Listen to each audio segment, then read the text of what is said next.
Hello there, welcome to Herman Manyora's YouTube. My name is Jadel Kabiro. Happy to be here and be part of this political conversations. I'm here with Herman Manyora. How are you?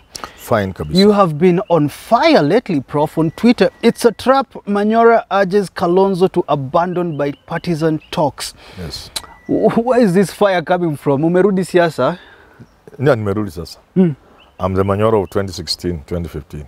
You know, when you tell Kalonzo that, I'm just thinking about the future of politics in this country and the impact these talks will have to the political sphere. First of all, if it's a trap for Kalonzo, should he run away, vacate that seat? Run, Kalonzo, run away. First of all, politics is a game of image. Image very important in politics.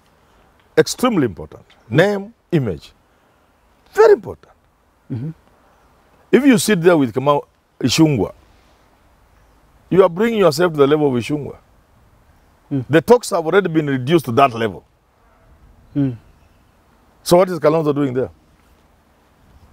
Kenya Kwanza have won in round one before the talks start. By demeaning Kalonzo? Yes, by bringing Kenya Kwanza as a to the level of Kamani Ishungwa. By making it a parliamentary thing. Is it really? They've already lost even by going to parliament. They have already lost. Once you go to parliament, you create a legal ecosystem in which you must operate. And you cannot discuss an election that has been processed through the Supreme Court within a legal framework. You can't. Okay. You can't even talk about IBC, like I said in my video last time. Because there's an act of parliament guiding how the IBC will be constituted. So you can't discuss it. Well, so once they allow themselves to be boxed into parliament, there was a legal ecosystem being created. And I'm not surprised.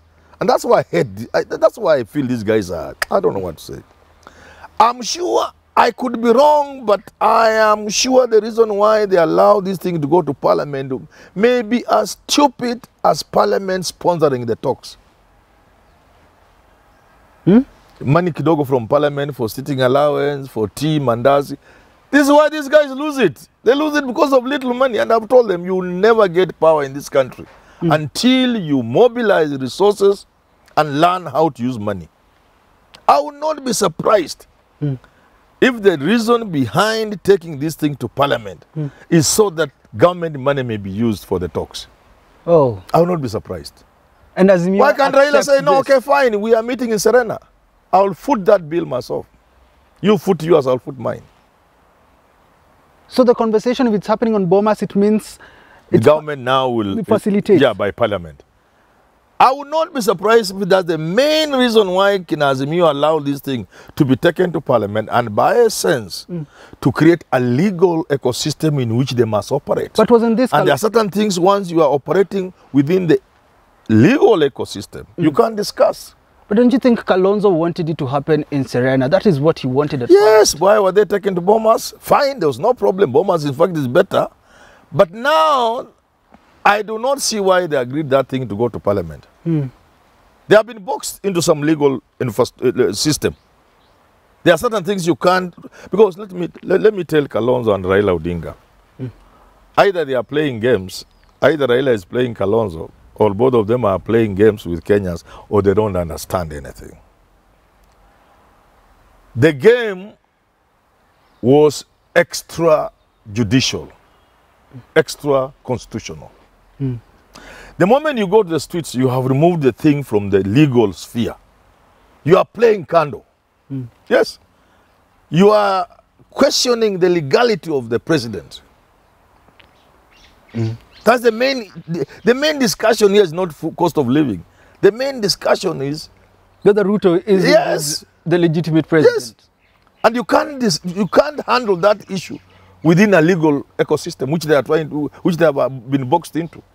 But then so the amount of things you can do are so limited. You don't even need to waste time sitting in Bomas. You can't achieve anything outside the provisions of the law and the constitution. Why are you telling Kalonzo to run away? So now for Kalonzo now. Yes. I say, I was just laying the ground to show you they have been beaten already. Okay. Before the game starts. And they need to put some money in. So,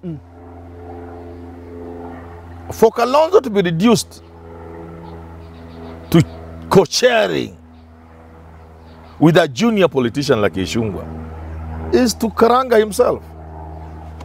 Yeah. What is the impact? That's what Opio and I. Minority, majority, let them chair those talks.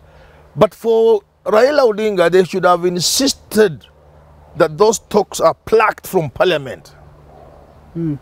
Once they are plucked from parliament, then Kalonzo can chair those talks. And then the person co-chairing will be somebody of his level. Listen, Mudavadi, for example. Rigathi Gachagua says they are too busy working themselves. No, who? The likes of Rigathi Gachagua, Musalia Mudavadi, so Kalonzo, they cannot come back down. So Kalonzo is idle. You see, am I the one saying what you are saying? No. So you see, Kalonzo has therefore reduced himself. And the image he has created for himself is so poor that any attempt to go for 2027, he is starting as a small person. What though is the impact of these talks towards Azimio la Umoja? And if you are the one running them, how would you frame it? From the beginning, would you allow the likes of Ichungwa to be co-chairing? There are two ways, and I'm sorry, I didn't want to give information because I need to be paid. I'll have to get them out by force. But either they will end up with nothing from these talks, because the way they are structured, these talks can produce nothing. It could also be that that's what Raila and Ruto desire, that the talks produce nothing, so that the agreement they have is the one that obtains. But it could also be that Raila is not as unseeing as I'm trying to think. He could be seeing ahead of me and many other people. And what could it be? You bring these people into the talks. Once they are there and the whole country has seen they are there, then you complicate things. And there's no better way of complicating things by making other players force their way into the talks. You see? And since you are part and parcel of these talks, you are part of the people managing the talks, you are holding your 50% stake in the talks. You tell your partner, there's nothing wrong with the church coming. Let them bring just 2 people or 1. Let them organize themselves, they just bring 2 people. And before you know, civil society, say, okay, leteni tu mtu mmoja. And finally, instead of these 10, we have 24 people. And you have your day. And then that becomes a constitutional moment for this country. So Raila can still play it that way. There's still a possibility. Are we in that place where we're looking at this constitutional moment and now? It's or should possible. we first talk about the high cost of living, you know? You know, cost of living is neither here nor there. Really? Yeah, it's not part of the game. The game is about the political question in this country.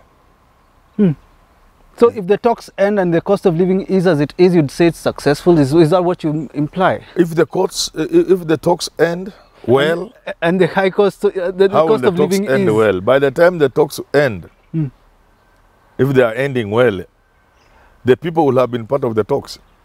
And when the people are part of the talks, the issue concerning people like cost of living will have been addressed. Okay. This thing can grow big, and that's why I think, and I've said in some of my shows, nobody should make themselves clever. If you think you are clever, utapatikana. Now, if you say for Kalonzo it's a trap, are you implying that 2027 will not do well for Kalonzo if he's there? And what does this mean for the likes of Rigathi Gachagua, Musalia Mudavadi when it comes to 2027 past these talks? You know, these talks, I'm saying, and I've said before, these talks could have a number of possibilities. But the one that seems to be on the cards between Raila and Ruto is some form of power sharing, in whatever form.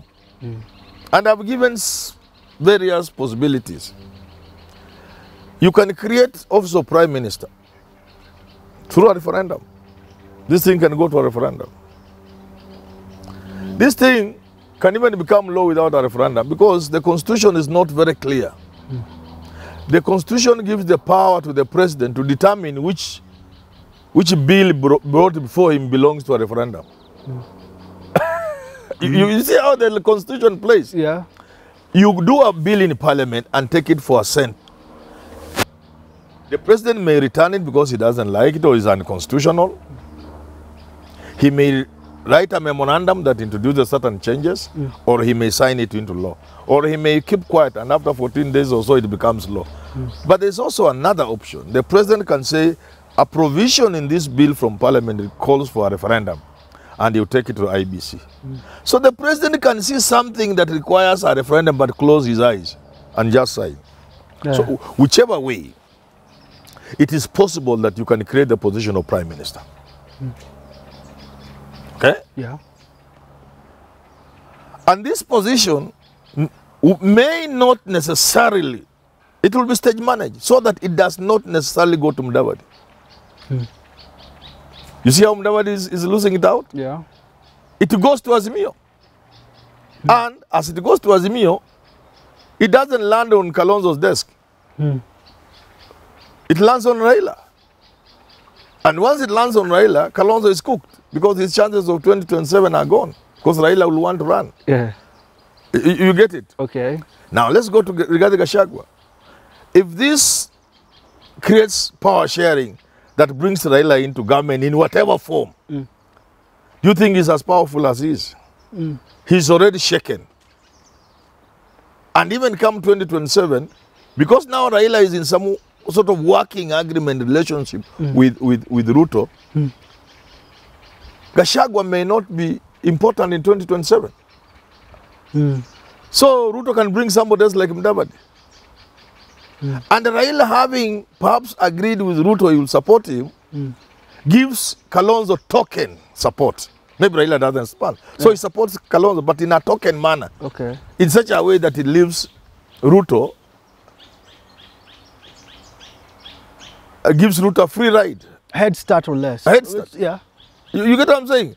So whichever way you look at it, you could even fail to create a powerful prime minister. You just create cabinet, chief cabinet, prime cabinet secretary, kitu ya utoto hapo. Kama hii ya Mudavadi sasa. Maybe you just unaipatia kitu kidogo tu hapo. Unaingiza kwa law hivi kidogo. But then create office of official opposition. And craft it in such an awkward way, it overshadows everybody else. So that it's only Raila and Ruto running the show. You see what I'm saying? So you're basically saying that it's high time these core principles have... Yeah, they should open their eyes. I'm asking them to open their eyes. For a start, they should begin where I'm saying. What does that mean to Kalonzo? Have honest discussions with Raila. I know Kenyan politics. Nobody had honest discussions with Uhuru. Nobody. Nobody sat with Uhuru for an honest discussion. Not Ruto, not Raila, nobody. Nobody sits with Raila for an honest discussion. Not Kalonzo, not Mother. Let them come here and say they do. They are told nothing. To jump, they ask how high is this nobody has an honest discussion with Ruto. Not even Gachagua. Never. Even Gachagua. The leaders in this country have taken over from Moi. Wamejenga kiti kubwa na kaa uko juu hivi on the big seat and you are down there. They never make an arrangement where somebody is seated there and you are seated here. They have built a wall between them and these people. So that you may think Gachagua talks to Ruto the way I'm talking to you. Never. And that's why short-changing is easy. Yes. They took after Moi. The leader is a big man. Mother Karua and Kalonzo do not have a one-on-one exchange with Raila. None of these people had a one-on-one sitting with Uhuru Kenyatta. Because then Raila would have asked him questions. This deep state of yours, where is it? Who is the link man between me and the NIS? So they go who is the link man between me and the intelligence? Who is the link man between me and the Kina Kibichu? Raila couldn't talk to Uhuru. No, they don't. That's how they have... The big man in this country is not a person you can access. They have a wall, a big wall. Between Gachagua and the Ruto, there's a big wall. Between Kalonzo and Raila, there's a big, huge wall. And my challenge to them, as I ask them to send me some little check, is try and break through that wall and face Ruto. And tell them we have won this election and we are doing well. But I have my own fears. What guarantees do I have? And how are we going to institutionalize those guarantees? Is for Kalonzo to sit down with Raila and break the wall and ask very uncomfortable questions. How if you are talking with Ruto and I don't know? So I'm only asking them to be men. Each one of them to man up and have the strength and the courage to face the big man. I'm asking Rigathi Gachagua, if you don't look at Ruto in the eyes, you'll be cooked. Same thing to Kalonzo. For breakfast. Same thing to Kalonzo. Kalonzo, if you don't, somebody will have you for lunch. Well, what a place to wrap up. Do talk again. I hope you've had yourself informed with these conversations. If you haven't subscribed, please go ahead and subscribe. Leave a comment down below. Tell us what you think and what we should talk about in our next episode. Have yourself a lovely week ahead.